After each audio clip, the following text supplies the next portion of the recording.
Hello everybody, welcome back to another review, and today we're going to be talking about Gemini Man with Will Smith.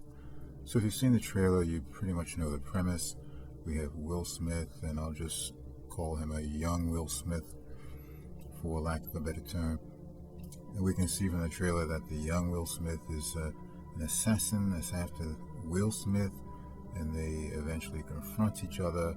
And you would presume that they team up to defeat the master bad guy, who we would presume is Clive Owens. I mean, that's really what you learn from the trailer, and the movie is pretty much that in a nutshell. I mean, no real major surprises or twists, but it's colored with, a lot of spy technobabble throughout, and several high concept chase scenes, fight scenes, encounters, and whatnot that were actually fairly entertaining. So let's go through the plot here. As we've seen in a lot of these films, Will Smith is on as we'll call it last job before he's about to retire. We've seen this kind of concept with John Wick, even recently with Rambo Last Blood, where they're just looking to settle down in their wilderness hideaway, so to speak. But then they find themselves sort of drawn back into the game by a series of misfortunes and contrivances. At any rate, he meets up with his friend on the boat, and it becomes apparent that they're under surveillance, and someone is listening to their whole conversation. And if you were watching the trailer and you just knew logically that it was probably going to be Clive Owens, who turned out to be some type of duplicitous villain and evil mastermind pulling the strings on this whole caper, then you would be absolutely correct. Except I didn't expect to learn that so soon. I mean, as it turned out in the film, we learned that right off the bat. The first time we see this guy, he's dealing dirty. So much for that reveal.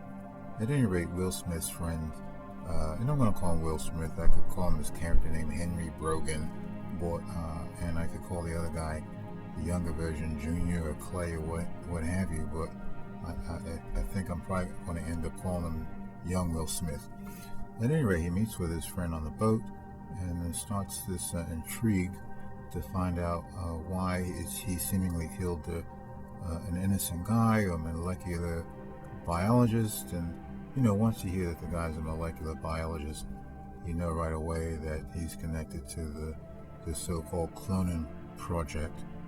So he goes back to the pier, and he meets this young woman agent in the booth, and she says, "Oh yeah, I've never seen you before." So, "Oh yeah, well, the regular guy, I don't even really remember the excuse.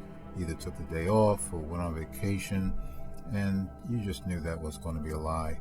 And plus, you've seen this lady all throughout the trailers as an agent, so you know that's a lie. Everything she's saying about, studying at a college and all this type of stuff. So at any rate, yes, she turns out to be an agent. So as it turns out, he invites her out to dinner, which, seemed a little too easy. At any rate, she goes out to dinner, and he confronts her and basically blows her cover. Now, I would say I did find it a little odd that she didn't put up much resistance in admitting that her cover was blown. And after he blew her cover, she just basically gave up the goods. She just basically said, "Yeah, I'm an agent. You got me. I'm an agent, and now I'm going to reveal my mission and what I was sent out to do, and just tell you all my secrets." That seemed a little, did that not strike you as a little odd, that she's a highly decorated secret agent, and once this guy just confronts her with a little bit of blown cover, she just folds like a cheap suit? That just really surprised me a little bit. And not only that, but they immediately develop into some type of friendship. So at any rate, they set on a mission to meet I'll call him Budapest oligarch guy who has the truth, and meet up with their friend Baron, the Asian friend who you might recognize from Doctor Strange. And he's really the facilitator. He's able to get them, planes and whatever transportation they need. And once at Baron's house, this sets up a couple of action sequences that are probably some of the highlights of the film. Namely, the encounter, I believe that's Baron's house, this large house with a large staircase and a large mirror. And this sets up some tense and exciting moments where they're looking at each other and peeking around corners and think that they see each other and they look like each other and very mysterious. And they're also looking in a mirror. There's a lot of good action there. And this then leads to I'll almost call it the signature motorcycle action sequence, which I actually like quite a bit. The fact that one's on top and one's down the bottom, and they're shooting at each other and throwing motorcycles at each other, dodging cars and whatnot. I actually like that sequence, possibly my favorite sequence in the entire film, to be perfectly honest. At any rate, as we know, he gets arrested, but is swiftly gotten out by his friends. Meanwhile, young Will Smith goes back home, talks to Clive Owens, and we learn that he's basically like a father figure and raised him from a child. And unbeknownst to young Will Smith, he's a clone, and that's not revealed to him. But Clive Owens says, look, you got to take out this guy. He's a bad guy. Go back there, and I have confidence in you. I really need you to get the job done.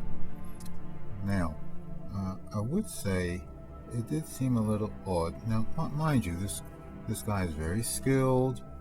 We're led to believe he has all the skill sets of Will Smith, and we know Will Smith is like a premier elite sniper, sharpshooter, and so logically we're led to believe that this young Will Smith is also an extraordinary sniper. That said, when Will Smith and the lady agent and Baron are all out and about, they are out and about in plain sight. They like sharing information in these open plazas, courtyards. They're on rooftops in white robes, just freely talking, shooting the breeze.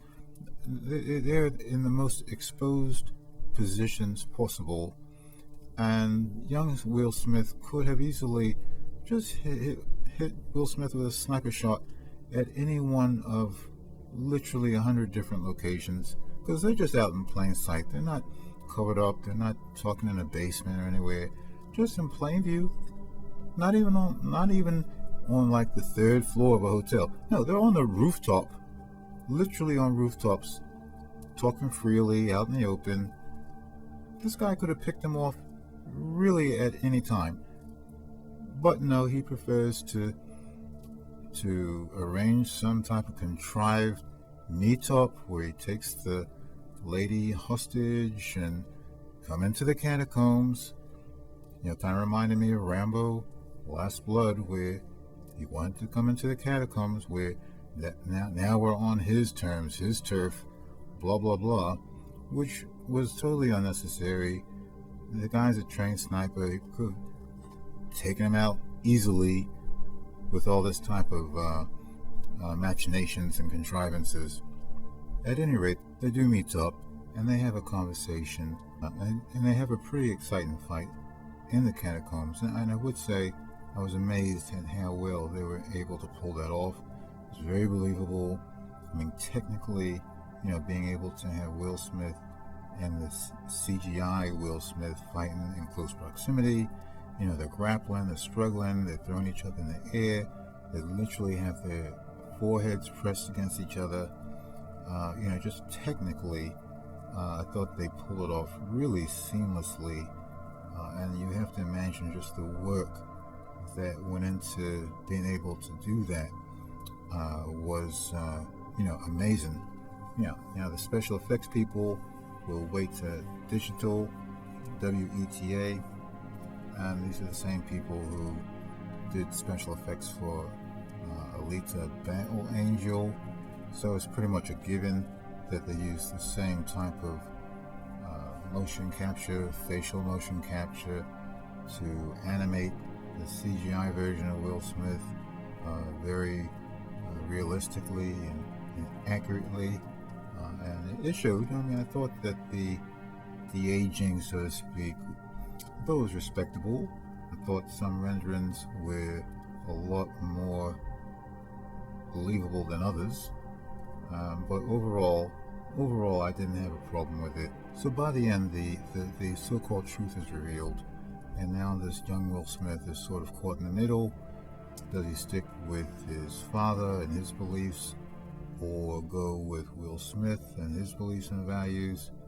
And as I thought about it, a couple hours after I saw the movie and sort of thinking how I was going to present this in the video, it occurred to me that it reminded me a lot of the relationship between Snoke, Kylo Ren, and Rey, where if you think of Clive Owen as Snoke and young Will Smith as Kylo Ren and Will Smith as Rey, we have the young Will Smith sort of conflicted, and Snoke is saying, look, you have to embrace, who you are as a fighting machine and ruthless and skilled and these dark values.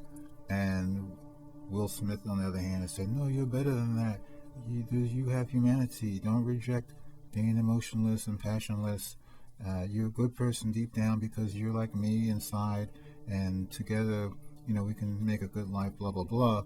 So, and young Will Smith is caught in the middle, and as a viewer, you're not sure whether he's turning to the dark side or staying on the light side. So that little dynamic reminded me a lot of what we saw in The Last Jedi. I don't know whether you would agree with me on that. And then there was the element of the sort of the final assassin, the final super assassin. And, just by the fact that he was wearing a helmet, you were suspicious that when they caught this guy or defeated this guy, there's going to be some type of big reveal. And frankly, it should have come as no surprise that the assassin was going to be some version of Will Smith. I mean, I just saw that coming. I mean, let's face it, who else could it have been that was going to be some type of surprise? Unless it was a young Clive Owens, but that just wasn't the way this movie was, building things up to be. I thought the fight that they had between Will Smith, the young Will Smith, and the third assassin was fun to watch, and ultimately Will Smith kills Clive Owens. So overall, I did enjoy the film. It pretty much matched my expectations. It really wasn't much better than what I was expecting or less than what I was expecting. It really didn't have much undercurrent of subplots or crazy plot twists at the end that you might well expect in a film like this. To be honest, before I watched the film, I was thinking to myself, okay, there's probably going to be some type of major plot twist at the end. Maybe we're going to find out that, who knows, maybe Will Smith is the clone, and the younger Will Smith is not the clone, and we had it all turned upside down. I was wondering whether it was going to be something like that, but it wasn't. It was pretty much what was laid out in the trailer, so there were no surprises there. But overall, I would say I got what I expected. I felt it was entertaining. Visually, I did see it in 3D and high frame rate, which made it extra exciting. So I urge you, if you have that opportunity, go check it out in that format. Alright, well that's it for today, guys. See you next time. Bye-bye.